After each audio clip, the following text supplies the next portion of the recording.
салом тамошобинони гиромӣ, хулосаи хабарҳои муҳими 8 ноябри тоҷикистонро аз пойгоҳи хабари бомдод бароятон пешкаш мекунем. шурӯъ мекунем аз як нигоҳи кӯтоҳ ба сархати хабари муҳими рӯз дар ин барнома. боздошти сокини 5 бо лақаби киллер барои қатли алимардони шрам. халиқбонк бахши тоҷикиашро мефурӯшад ва тарки тоҷикистон мекунад. дар тоҷикистон мусовӣ бо русияро ҳамчун пирӯзӣ мешуморанд. ҳалокати ронанда аз исор бар асари бархурд бо кран дар маркази ноҳияи ҳамадонӣ, говдуздӣ дар тоҷикобод ва ғоратгарӣ дар кӯчаи раҳмо набиифи пойтахт. ва акнун тафсилоти хабарҳо. маркази матбуоти тоҷикистон дар як шумораи вижаи барномаи телевизионии ахбори вазорати корои дохила ки ба рӯзи милитсия бахшида шуда буд, бархе дастовардҳои муҳими ин вазорат дар як соли ахирро баршумурда, аз ҷумла аз боздошти як қотили касбӣ бо лақаби киллер хабар дод. ҳусейнов Хандулло Убайдуллоевич соли таваллудаш 1975, сокини деҳаи Навободи ҷамоати меҳвари ноҳияи 5, размандаи собиқи иттиҳоди нирӯҳои мухолифин, баъди беш аз 30 соли ферор ва дар кофтукоби расмӣ қарор доштанаш, бо иттиҳоми даст доштан дар куштори дасти кам 3 нафар аз ҷумла як корманди милитсия дастгир шудааст. вазорати корои дохила гуфт, Хандулло Ҳусейнов дар Афғонистон дар тамрингоҳи ҳизби феълан дар Тоҷикистон мамнӯи Наҳзати Исломӣ тамрин гирифта соли 1995 ба Тоҷикистон омадааст ва дар ҳудуди ноҳияи Тавилдара, ки дар солҳои ҷанги шаҳрвандӣ як ҷабҳаи асосии ҷанг байни нирӯҳои ҳукумат бо мухолифин буд, постгоҳ ташкил кардааст. худи Хандулло Ҳусейнов дар ин гузориш мегӯяд, дар Афғонистон 2 оямон доданд ва гуфтанд ки ба Тавилдара ба ҷанги зидди ҳукумати Тоҷикистон меравед. масъулони ҳизби Наҳзати Тоҷикистон узви ин ҳизб будани Хандулло Ҳусейновро рад мекунанд ва мегӯянд, дар солҳои ҷанги шаҳрвандӣ дар сафи нирӯҳои мухолифин ҳазорон нафар меҷангиданд, вале на ҳамаи онҳо узви ин ҳизб буданд. дар ҳизби Наҳзати Исломии Тоҷикистон ҳамчунон ёдовар шуданд ки бар асоси созишномаи сулҳ ҳамаи ҷанговарони иттиҳоди нирӯҳои мухолифин афв шуда буданд, вале баъдан бисёрии онҳо бо баҳонаҳои гуногун дастгиру зиндонӣ карданд ва ё ба ҳалокат расониданд. вале парвандаи Хандулло Ҳусейнов барои одамкушиҳоест ки ӯ аллакай баъди анҷоми ҷанги шаҳрвандӣ анҷом додааст.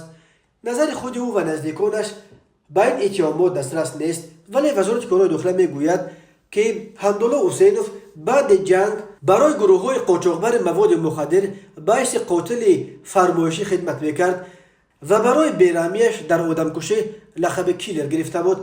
аз ҷумла гурӯҳи қочоқбар ба гуфтаи вазорати корои дохила аз корманди бахши мубориза бо маводи мухаддири шуъбаи милитсияи ноҳияи 5 лейтенанти калон Алимардон Миров, ки ба фаъолияти онҳо мамоният мекард, ба танг омада ба Хандулло Ҳусейнов куштани ӯро фармоиш доданд. Миров ба сабаби осори захм дар баданаш бо лақаби Алимардони Шрам машҳур будааст.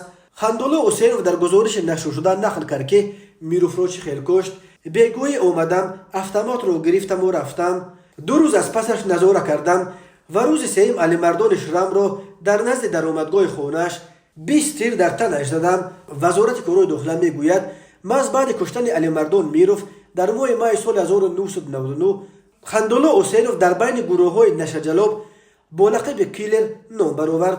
Ҳусейновро ҳамон вақт барои даст доштан дар қатли афсари милитсия дастгир карданд, вале бино ба фарзияи вазорати корои дохила гурӯҳҳои қочоқбар тавонистанд ки ӯро дар беморхонаи бемориҳои рӯҳӣ ё девонахона воқеъ дар шаҳраки Кӯктоши ноҳияи Ленин бистарӣ карда аз ҷавобгарӣ озод кунанд. Хандулло Ҳусейнов баъди равояш аз ҷавобгарӣ барои куштори афсари милитсия ба Русия рафт ва ба гуфтаи вазорати корои дохила дар шаҳри Москав ба 2 тан аз саркардагони гурӯҳҳои Нашаҷалоб аз ноҳияи 5 Бураков Рағмон Шарипович соли таваллудаш 1962 ва Раимов Манзаршо соли таваллудаш 1971 хидмат мекард. киллер дар Москав муҳофизи Бураков Рохмон буд, вале меафзод вазорати корои дохила дар он ҷо бар асари шеваи тақсими ноодилонаи даромадҳо аз фурӯши маводи мухаддир гап байни наркобаронҳо гурехт ва Хандулло Ҳусейнов ҳам Рохмон ва ҳам Манзаршоро аз тапонча паронд. Хандулло Ҳусейнов соли 2005 аз ҷониби мақомоти ҳифзи ҳуқуқи Русия дастгир ва барои ин 2 куштор ба 18 соли зиндон маҳкум шуд. баъди адои ҳукм ӯро аз Русия ба Тоҷикистон ихроҷ карданд. Хандулло Ҳусейнов баробари расиданаш ба Тоҷикистон дигар бора дастгир шуд. дар ин ҷо ба ӯ то 25 соли зиндон ё ҳабси умрбод таҳдид мекунад.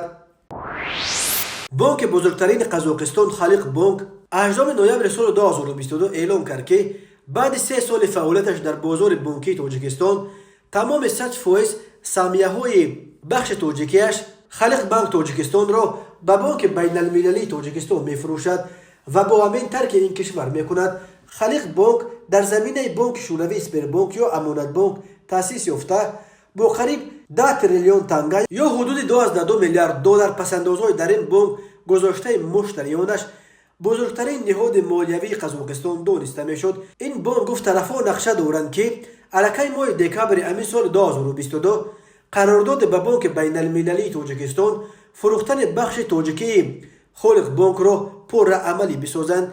جمعیت سهامی بانک خلقی امانتگذاری قزاقستان اعلام میکند که با جمعیت پوشیده سهامی بانک بین المللی تاجیکستان در مورد فروش 100% سهمیه‌های خالق بانک تاجیکستان توافق به دست آمد. بانک بین المللی تاجیکستان رضایت لازم تمام نهادهای تنظیم کننده را به دست آورده است. انتظار می رود که این قرارداد ماه دکبر سال 2022 نهایی شود. گفته می شود در اطلاعیه رسمی خدمات مطبوعات خالق بانک قزاقی همچنین مشتریان خود را در جریان گذاشت که در جریان بستن این معامله و انجام این روند بانک همچنین به صورت معمولی به فعالیت خود ادامه داده به مشتریانش تمام خدمت لازمی را ارائه خواهد کرد. سهامداران اساسی بانک خلقی سرمایه‌گذاری قزاقستان تیمور و دینورا قلیبایف و داماد و دختر پرزیدنت سابق قزاقستان نورسلطان نظربایف می باشند. این بانک در سراسر قزاقستان 577 شعبه داشته همچنین در روسیه، گرجستان، قرقیزستان، ازبکستان و تاجیکستان فعالیت دارد. خالق بانک تاجیکستان سال 2019 اجازه فعالیت در بازار بانکی تاجیکستان را به دست آورده بود. بانک بین المللی تاجیکستان سال 2016 در زمینه تشکیلات خرد دپوزیتی استاندارد و مالیه تأسیس یافته 9 شعبه و 12 مرکز خدمت رسانی بانکی دارد. این بانک با بیش از 400 کارمند به مشتریانش خدمات چون گرفتن قرض، امانتگذاری، استفاده حمیان الکترونی و دیگر خدمات بانکداری تلفنی IBT24 و استفاده کارت‌های بانکی داخلی و بین المللی را پیشنهاد می‌کند. پسندازهای مشتریان این بانک در 3 ماهه سوم سال جاری بیش از 1 میلیارد و 200 میلیون سومانی یا تقریباً 120 میلیون دلار تشکیل داده است. درباره مالکان و سهامداران اساسی بانک بین المللی تاجیکستان معلومات دقیق دسترس نیست. بازی رفیقانه تیم‌های ملی تاجیکستان و روسیه که شام 7 نوامبر سال 2022 با حضور بیش از 20,000 تماشابین در ورزشگاه مرکزی دوشنبه برگزار شد با حساب مساوی 0-0 انجام یافت. هرچند روسیه به دوشنبه یک دسته تجربوی را که اکثرش بار اول در هیئت تیم ملی بازی میکند به میدان برآورد، در تاجیکستان نتیجه مساوی با روسیه را همچون پیروزی مانند میکنند. سرمربی تیم تاجیکستان پیتر سیگرد گفت فوتبال بازان تاجیک احسن جهت از جمله از لحاظ شماره ضربه های مستقیم به دروازه حریف با نتیجه 4-3 برتری داشتند و تاجیکستان می توانست در این بازی تیم روسیه را مغلوب هم کند. مخلصان تاجیک هم از آن افتخار میکنند که روسیه با وجود مقام 33 در بین 211 کشور در ریتینگ فیفا نتوانست تاجیکستان را که در این ریتینگ در زینه 108 است شکست دهد. پیتر سیگرد بعد بازی گفت برای ما این مساوی مثل پیروزی است چون که تیم روسیه خیلی تیم قوی است. همه از روسیه در این بازی منتظر پیروزی بودند ولی از لحاظ روانی ما نسبت به حریفانمان دست بازتر داشتیم. عضو تیم ملی تاجیکستان پرویز عمربایف نیز این مساوی را برابر پیروزی دانست و گفت تیم روسیه تیم تاجیکستان را نادیده و کم گرفت که به این نتیجه رسید. ولی سرمربی تیم روسیه والری کارپین گفت آنها پیش خود وظیفه پیروزی به هر قیمت را نگذاشته بودند. دسته برای پیروزی به هر قیمت به خاطر خود در مسابقه ها تلاش میکند. اینجا چنین وظیفه گذاشته نشده بود که هیئت تجربوی دسته هم به آن دلالت میکند، گفت کارپین بعد انجام بازی. ورزشگاه دوشنبه مثل دوره های طلایی و هنرنمایی دسته آوازه‌دار پامیر دیگر باره بیش از 20,000 تماشابین را جمع آورد. مسئولان ورزشگاه ظاهراً برای قبول چنین شماره بزرگ مخلصان آماده نبودند. بنا به مشاهده شورای سامانه چمپیونات در ورزشگاه دوشنبه همگی یک درآمدگاه کار میکرد که اون هم برای یک دریچه بود و باید 20,000 مخلص از همین یک دریچه وارد میشدند. وقتی که در ورزشگاه ایتها به میدان برآمدند و گیمن دو کشور سر میداد.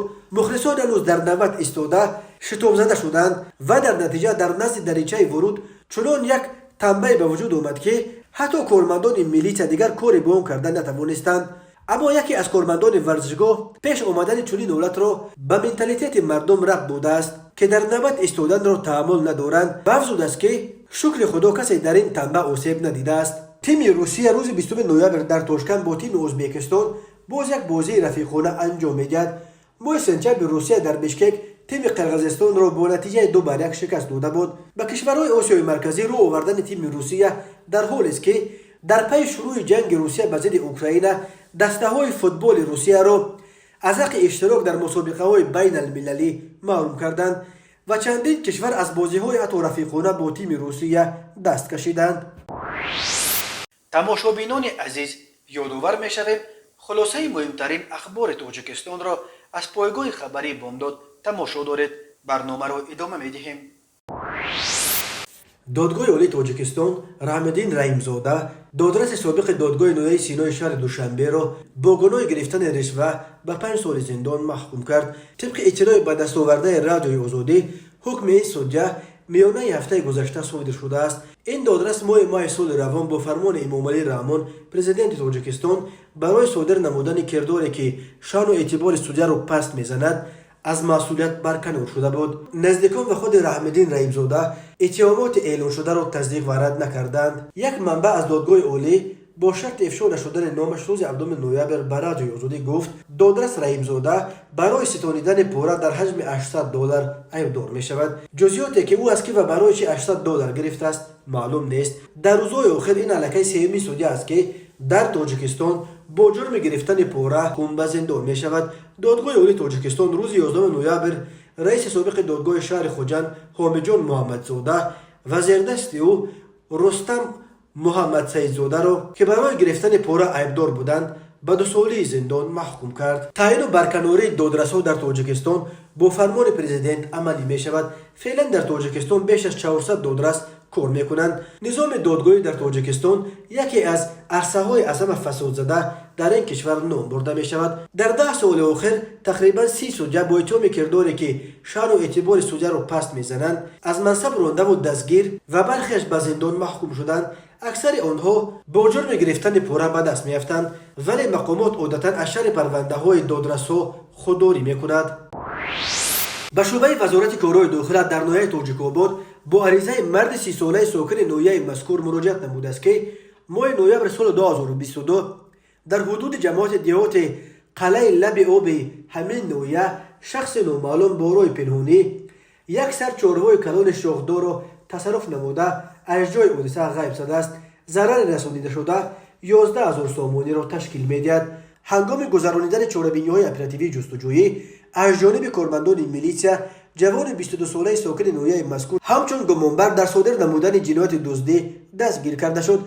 نسبت گمانبر شونده پرونده جنایتی با ماده 244 قسم 2 کدکس جنایتی جمهوری تاجیکستان آغاز گردیده تفتیشات ادامه دارد. به شعبه وزارت کارهای داخله یک در ناحیه سینا با عریضه مرد 30 ساله ساکن پایتخت مراجعت نموده است که 16 نوامبر سال 2022 تخمینا ساعت 9:00 هنگام در کوچه رامون نبیف شهر دوشنبه قرار داشتنش او را مرد 26 ساله ساکن شهر دوشنبه زیر لطکوب قرار داده با طریق آشکارا و زورآوری از جیبش 4500 سامانی و یک عدد تلفن موبیلی تمغه سامسونگ A51 را تصرف نموده از جای حادثه غیب شده است. ضرر رسانیده شده 6000 سامانی را تشکیل می‌دهد. از روی این حادثه تفتیشات ادامه دارد. مرکز مطبوعات وزارت کارهای داخلی تاجیکستان درباره باز یک صدمه برگاور خبر داد. شب 7 نوامبر بر اثر برخورد اوپل با کران در مرکز ناحیه همدانی راننده جوان اوپل از ایثار جان باخته است. بنا به اطلاع وزارت کارهای داخلی شب 7 نوامبر سال 2022 تخمینا ساعت‌های 19:45 راننده ماشین تمغه اوپل استرا اکرمزاده علیداد اعظم سال تولدش 1994 ساکن شهر ایثار هنگام حرکت در کوچه باباجان غفور ناحیه همدانی از عهده دوره автомاشین نبرآمده به ماشین تمغه زیل کران که به صابروف قدرت نگماتوویچ سال تولدش 1963 ساکن ناحیه همدانی تعلق دارد برخورده است. дар натиҷа ронандаи опел астра акрамзода ҷароҳати вазнини ҷисмонӣ бардошта дар ҷои ҳодиса ба ҳалокат расидааст. аз рӯи ин ҳодиса таҳқиқот идома дорад. ҳар сол бар асари садамаҳо дар роҳҳои тоҷикистон то 400 нафар ба ҳалокат расида беш аз 1200 тани дигар маъёб мешаванд. тамошобинони азизу гиромӣ, ин буд муруре ба хулосаи чанд хабари муҳими имрӯзи тоҷикистон. хабару гузоришҳои бештар аз тоҷикистон ва дар бораи тоҷикистону атрофи онро дар сомонаи пойгоҳи хабари бомдод дар ин нишона пайгирӣ намоед: www.bomdod.com. хуш бошед.